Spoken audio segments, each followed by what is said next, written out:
Stadium চত্বরে নামাজ পড়ছিলেন এক যুবক। হঠাৎই সেখানে এসে বাধা দেয় এক পুলিশ কর্মকর্তা। সিজদারত অবস্থায় যুবককে হাত দিয়ে থামানোর চেষ্টাও করা হয়, তবে বিন্দু মাত্র উত্তেজিত না হয়ে অত্যন্ত শান্তভাবেই নিজের নামাজ চালিয়ে যান ওই যুবক। সম্প্রতি সামাজিক যোগাযোগ মাধ্যমে ছড়িয়ে পড়ে একটি ভিডিওতে দেখা যায় চীনের একটি ক্রীড়া স্টেডিয়ামের উন্মুক্ত প্লাজার এক পাশে জায়নামাজ বিছিয়ে নামাজ আদায় করছিলেন এক উজবেক পর্যটক। এ সময় কর্তব্যরত এক চীনা পুলিশ কর্মকর্তা এসে তাকে থামানোর চেষ্টা করেন এবং শরীর স্পর্শ করে উঠিয়ে দেওয়ার উদ্যোগ নেন। যুবকের সঙ্গে থাকা আরেক ব্যক্তি তখন ইংরেজিতে অনুরোধ জানিয়ে বলেন, দয়া করে স্পর্শ করবেন না, তিনি নামাজ পড়ছেন, মাত্র 1 মিনিট লাগবে। জীবন অবাক না করলে কে করবে? 28% মিল্ক ফ্যাটের অবাক করার সাথে ফ্রেশ মিল্ক পাউডার। জীবন অবাক করুক প্রতিদিন।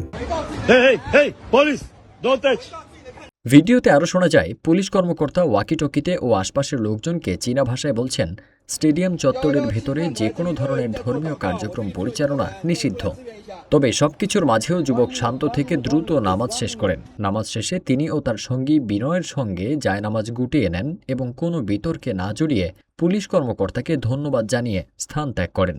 ভিডিওটি সামাজিক যোগাযোগ মাধ্যমে ছড়িয়ে পড়ার পর অনেকেই যুবকের ধৈর্য, সংযম ও শান্ত আচরণের প্রশংসা করেছেন।